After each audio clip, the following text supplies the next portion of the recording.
Botelibota et bienvenue d'un nouvel épisode de Biko Raconte. Le voyage aujourd'hui va nous amener chez les Yoruba qui sont sans nul doute l'un des peuples les plus riches culturellement d'Afrique. Mais avant de commencer, comme d'habitude, je tiens à te dire Adjarama, Akiba, Matondo, Masoma, Ngepin, Ingeta, Djerejef, Asante Sana. Merci d'être là. Un Matondo particulier au sponsor de la chaîne. Si tu es nouveau, bienvenue. Sans plus attendre, entrons dans le vif du sujet. Et maintenant, le peuple Yoruba occupe l'aire géoculturelle connue aujourd'hui sous le nom de Yorubaland, qui compte environ 60 millions de personnes et est à la base de la civilisation d'Ile-Ife et de la ville qui porte le même nom, dont on date le peuplement à moins 8000 ans. Et cette ville occupe une place de choix dans l'histoire des Yoruba. Elle a vu naître un des plus grands royaumes de l'histoire de l'Afrique entre les années 800 et 1000, mais c'est surtout le cœur, le centre spirituel, culturel, royal des Yoruba. Et pour eux, c'est aussi l'origine, la ville du commencement de l'humanité. C'est aussi le peuple qui est à la genèse du système de divination Ifa qui, tiens-toi bien, utilise un code binaire depuis près de 8000 ans qui a été homologué en 2005 comme chef-d'œuvre du patrimoine oral et de l'héritage immatériel de l'humanité. On appelle ça l'informatique spirituelle, c'est-à-dire l'informatique avant l'informatique. Chez les Yoruba, le créateur Tris primordial porte le nom de l'Odumare/Olorun. Il n'a ni père ni mère, n'est pas limité ni par le temps ni par l'espace et c'est vraiment lui qui est responsable de l'ordre du monde. Son nom n'est pas vraiment un nom mais une description qui vient de la phrase Oni Odumare, ce qui signifie le possesseur de la source de la vie qui ne tarit jamais. Et c'est donc Olodumare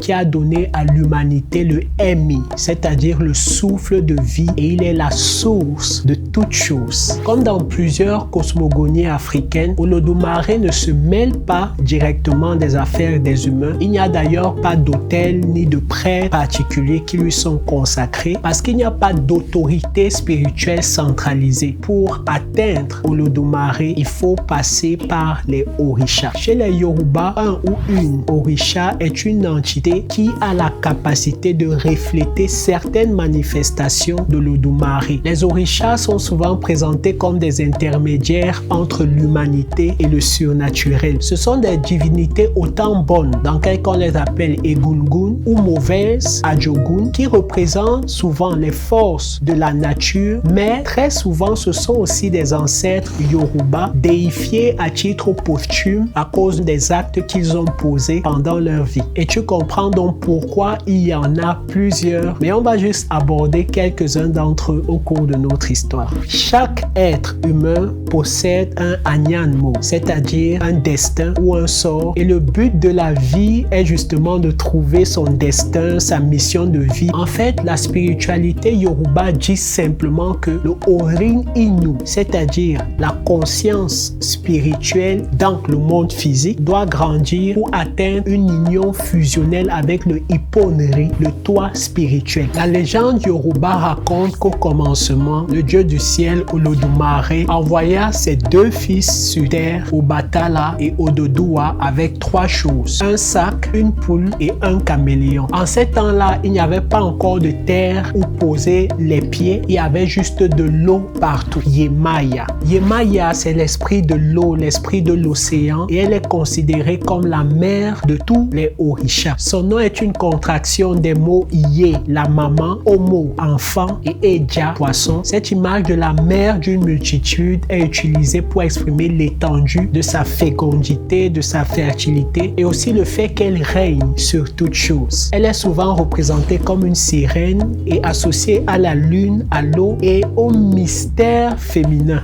Donc, pendant que les deux fils d'Olodumare descendaient sur la terre, ils n'avaient aucun endroit pour se poser. Olodumare a donc envoyé depuis le ciel un palmier qui les a dépassés, qui a atterri atterri dans le sol et c'est sur les feuilles de ce palmier-là qu'ils se sont posés parce qu'il n'y avait pas d'endroit où mettre les pieds. Donc Obatala s'est mis à creuser le tronc du palmier et bam, il a découvert le matango, le banji, le vin de palme et il en a tellement bu qu'il s'est endormi. Et c'est là où Ododoua, son frère, entre en jeu parce que lui va descendre jusqu'aux racines de l'arbre, ouvrir donc le sac que Olodumare leur avait donné et il va découvrir que le sac contenait du sable blanc. Il va répandre dans le sable blanc autour du palmier et le caméléon va se mettre à marcher sur le sable blanc pour l'aplaner. Et donc c'est grâce au caméléon que Ododoua a pu mettre pied sur terre. Une fois assis, pendant que Obatala dormait du jour, Ododoua va encore fouiller le sac et il va découvrir qu'il contenait aussi de la terre noire. Alors il va prendre cette terre noire-là, il va en faire comme un tas et c'est là que la poule va commencer à faire son mouvement habituel de creuser et l'histoire raconte qu'en répandant cette action de la poule-là a fini par former les continents, les montagnes et les vallées. Et donc par la suite, Obatala se réveille finalement et constate qu'il y a un endroit où poser les pieds et l'histoire raconte qu'il a donc commencé à pétrir les hommes à partir de l'argile qui s'était formée. Pendant qu'il pétrissait les hommes, en parallèle, Olodumare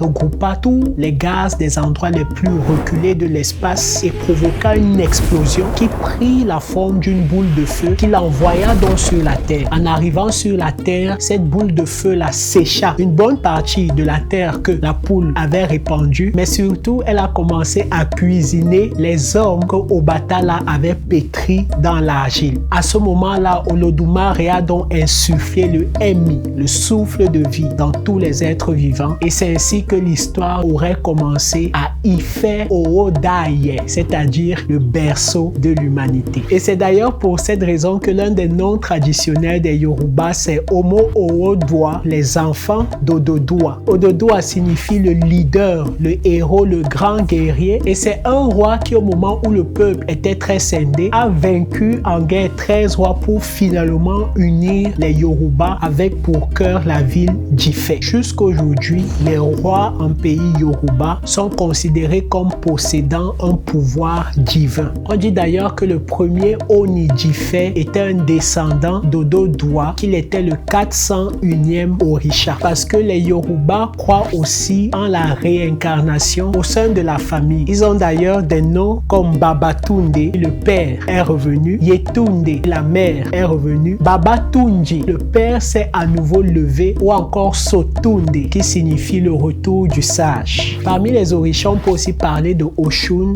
qui est l'une des orishas les plus vénérées et les plus populaires. Elle est la divinité de la féminité, de la beauté et de l'amour et est profondément connectée aux questions relatives au destin et à la divination. Elle est souvent présentée comme l'une des épouses de Shango, qui est la divinité du tonnerre, de l'éclair, de la masculinité, de la virilité et qui est très connue pour son marteau à double tranchant et est aussi l'un des orishas les plus craints du panthéon Yoruba. Ça fait une belle complémentarité entre les deux, mais tu l'as déjà compris qu'il y a toujours ce principe de la complémentarité opposée ou de l'opposé complémentaire en fait. Shango est aussi un ancêtre royal des Yoruba. C'était le troisième Alafin, c'est-à-dire le troisième roi du royaume Oyo. Il a régné pendant 7 ans. Il a fait de nombreuses campagnes militaires où il était victorieux. Et fait intéressant, c'est que son règne se serait arrêté parce qu'un jour, par inadvertance, son palais a été détruit par un éclair.